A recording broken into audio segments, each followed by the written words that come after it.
Gusto nyo bang i-register sa LTMS portal ang inyong driver's license? Pero once mag-register kayo, ganito po yung lumalabas. The professional driver's license you have entered has been registered.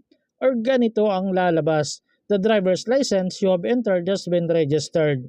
So kung naka-experience kayo ng ganito at ito ang malaking problema ninyo, samahan niyo ako at panoorin natin ang video na to kasi ituturo ko sa inyo kung paano ma-solve yan. Pero bago yan, sa mga hindi pa nakasubscribe sa akin, kayo na ang bahala.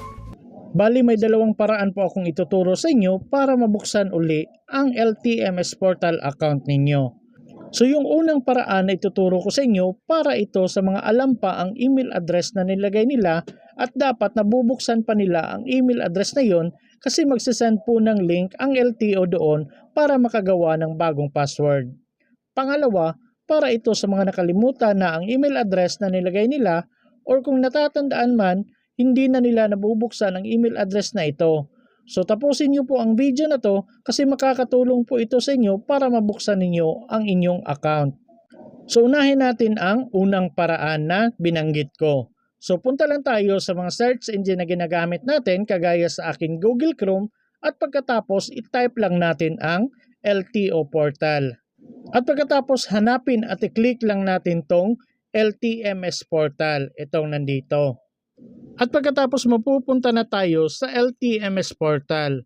At dahil nga meron na tayong account pero hindi lang natin matandaan yung email address or yung password, so i-click lang natin ang login. At pagkatapos mapupunta na tayo dito sa paglalagay ng email address or LTO client ID. At dahil sa nakalimutan natin yung email address or hindi na natin natandaan yung password, so kailangan nating i-forgot password. So i-click lang natin to. So dito maglalagay kayo ng email or LTO client number ninyo.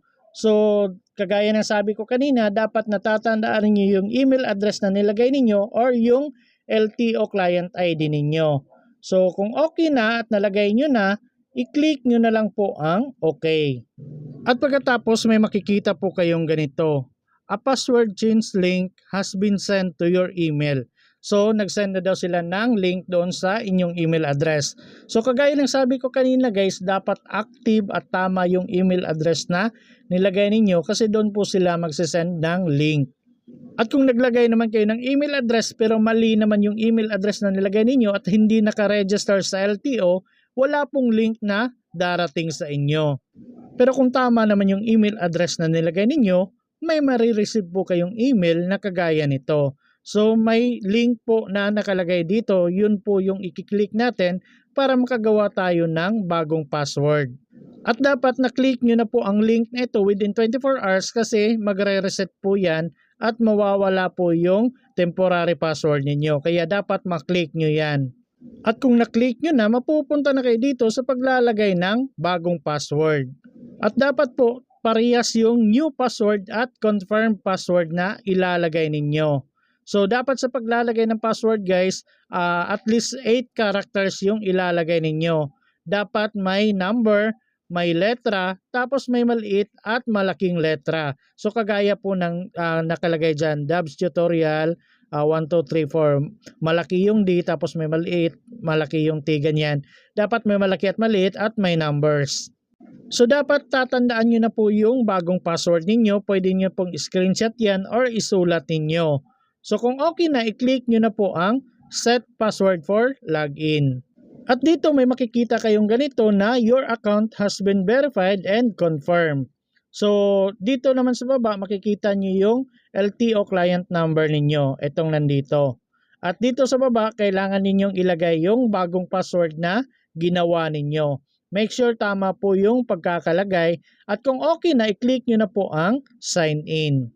At pagkatapos niyan, makakapasok na po kayo sa inyong LTO portal account online. So dito marami na kayong ma-access. Pero kung hindi nyo na talaga matandaan yung email address ninyo or kung natatandaan ninyo hindi nyo na mabubuksan yung email address, punta na tayo dito sa pangalawang paraan. So ang pangalawang paraan na tinutukoy ko ay kailangan yung pumunta sa pinakamalapit na LTO branch sa inyong lugar. At magdala lang po kayo ng valid ID ninyo or dalhin nyo mismo yung driver's license ninyo. At pagdating ko doon, nagtanong kaagad ako sa guard.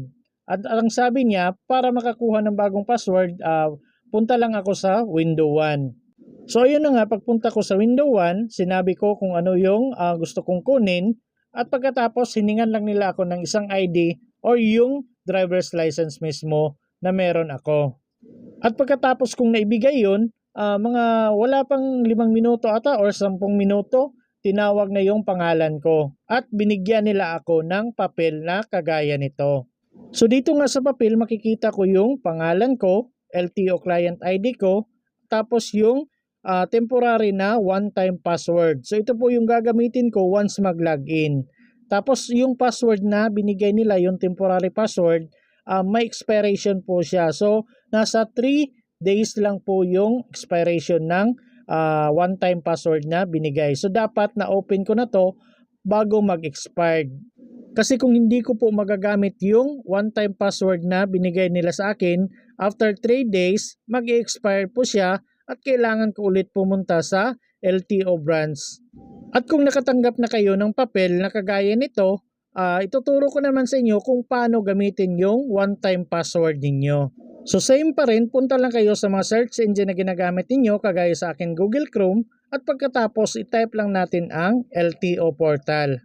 At pagkatapos may makikita tayong ganito, i-click lang natin ang LTMS portal. At pagkatapos dito, i-click lang natin ang login. At dito, ilagay nyo na lang po yung LTO client ID number ninyo. Yung binigay ni LTO, yung kagaya nito, yung nasa papel. At pagkatapos dito sa baba, ilagay nyo po yung password na galing din kay LTO, yung one-time password na binigay sa inyo. Gayahin nyo po lahat yung password na nandun, kung may mga asterisk, ganyan, underscore, ilagay nyo po lahat. At kung okay na, i-click nyo na po ang sign in. At mapupunta na kayo dito sa paglalagay ng new password at confirmed password. So make sure po yung password na ilalagay ninyo nasa minimum of 8 characters. Dapat may letra at number, dapat may maliit na letra at malaking letra. So kagaya po ng example na nilagay ko dyan, ayan, Dabs Tutorial 1, 2, 3, 4, may maliit na letra at malaking letra tapos may mga numbers. Make sure po madali ninyong matatandaan yung password na ilalagay ninyo. So pwede nyo pong screenshot yan or isulat nyo para hindi nyo makalimutan.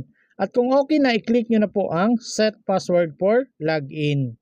At pagkatapos may makikita kayong ganito, your account has been verified and confirmed.